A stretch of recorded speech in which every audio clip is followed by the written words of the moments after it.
can take care of that part. Alright, sure. What the fuck is up, guys? Eddie Sanlay here. In the background, Marcel the G. Russell. We got my boy Andrew the Vault, my boy Justin Titty Reels.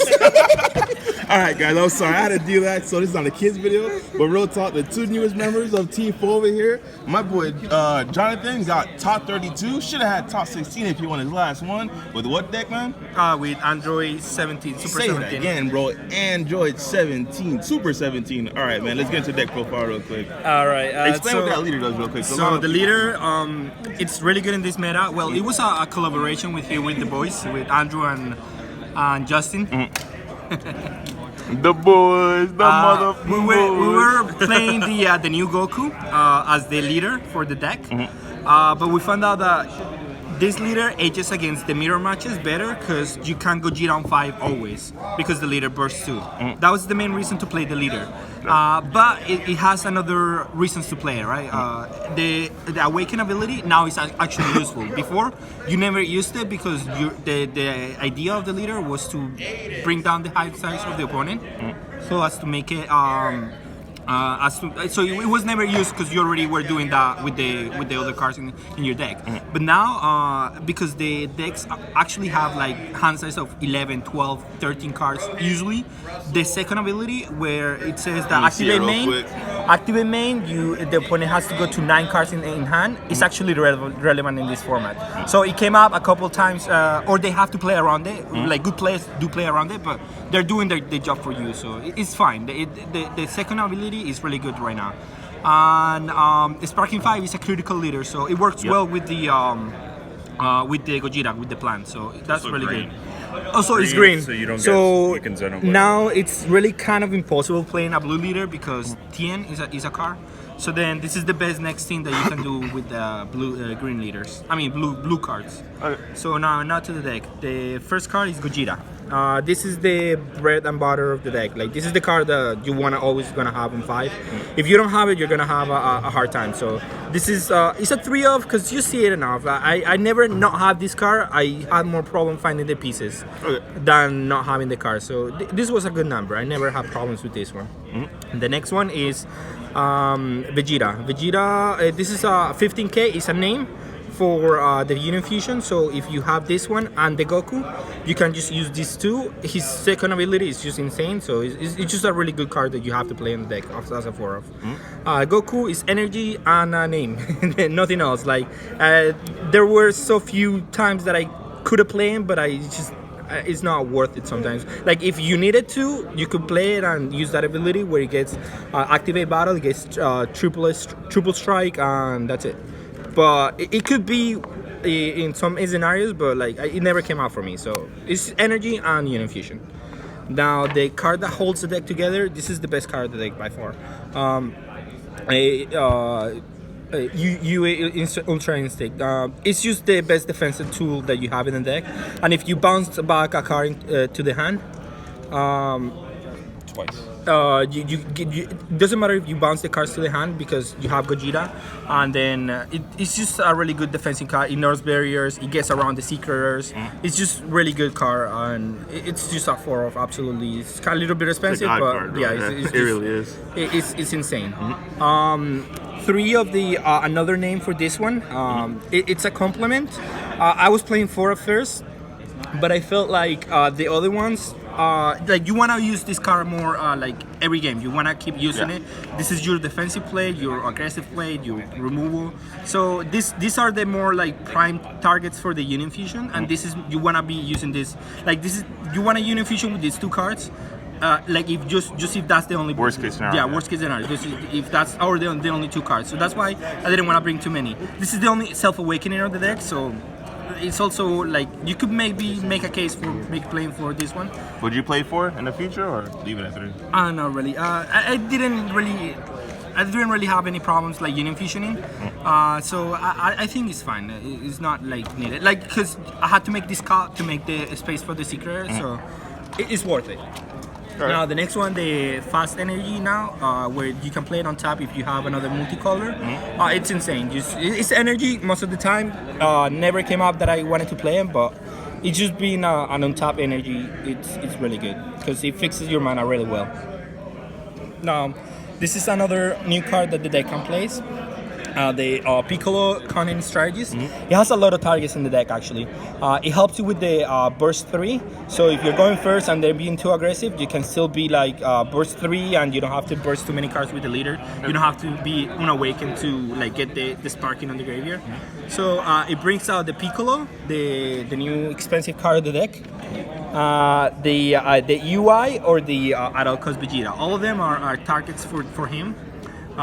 They don't get the effect the turn they come in, but they do get the effect after. So with Piccolo, it works really well because you get the Bone 2, and you get the ability which is pop something in battle. That ability is just really good.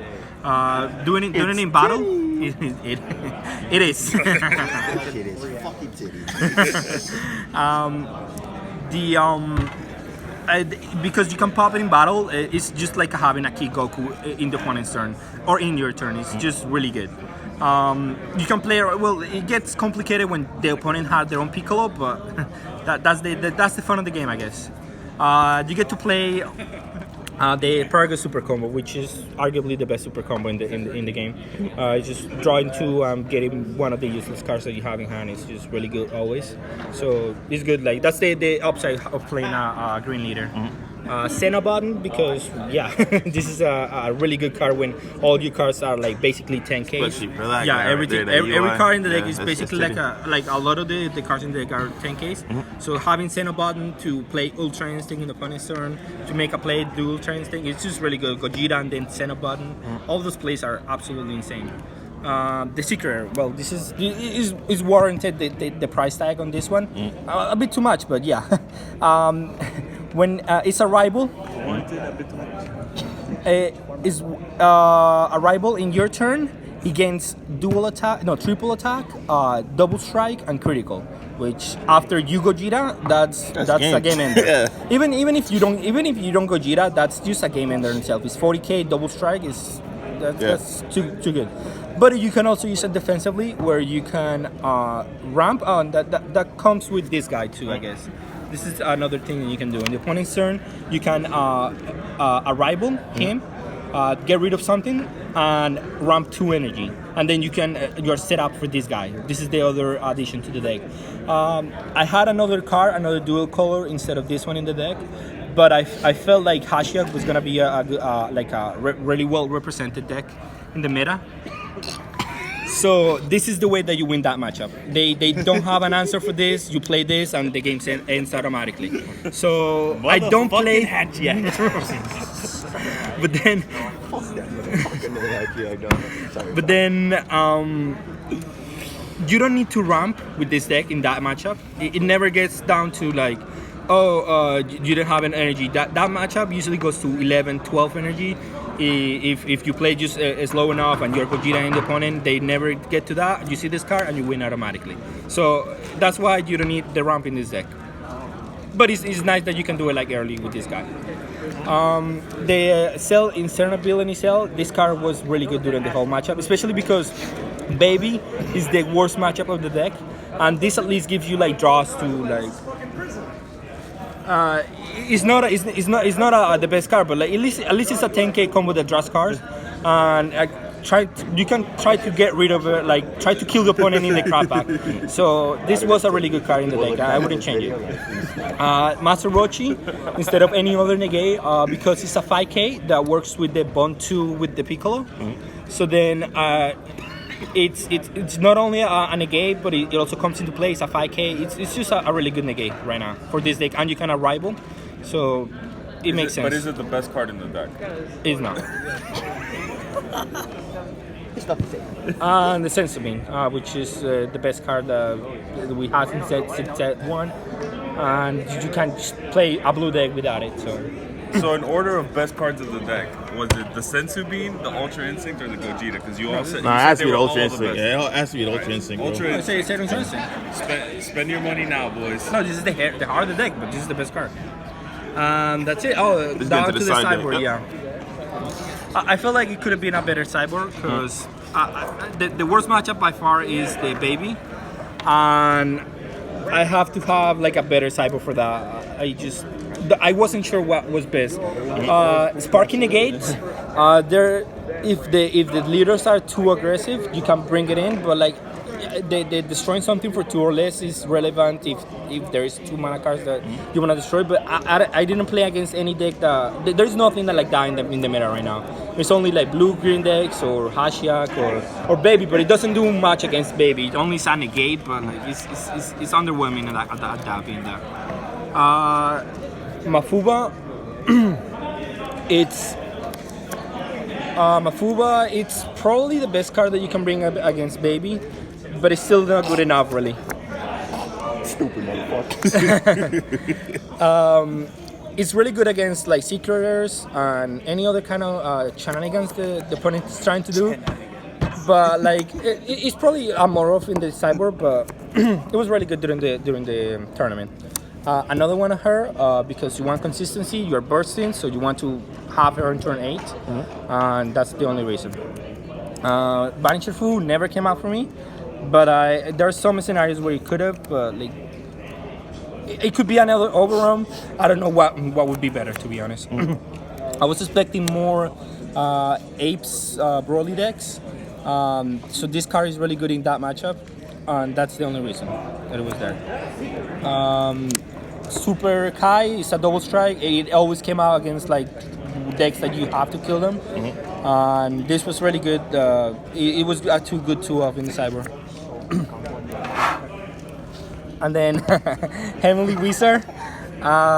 This then it came out once, but I did it incorrectly because I did it during my opponent's turn, and it's only during your turn. So I didn't feel like it was that good, but I was trying to like hedge against the Baby deck, but I don't feel it's the card that you need in the Baby matchup. It's not. It feels like it's not good enough if it's only during your turn.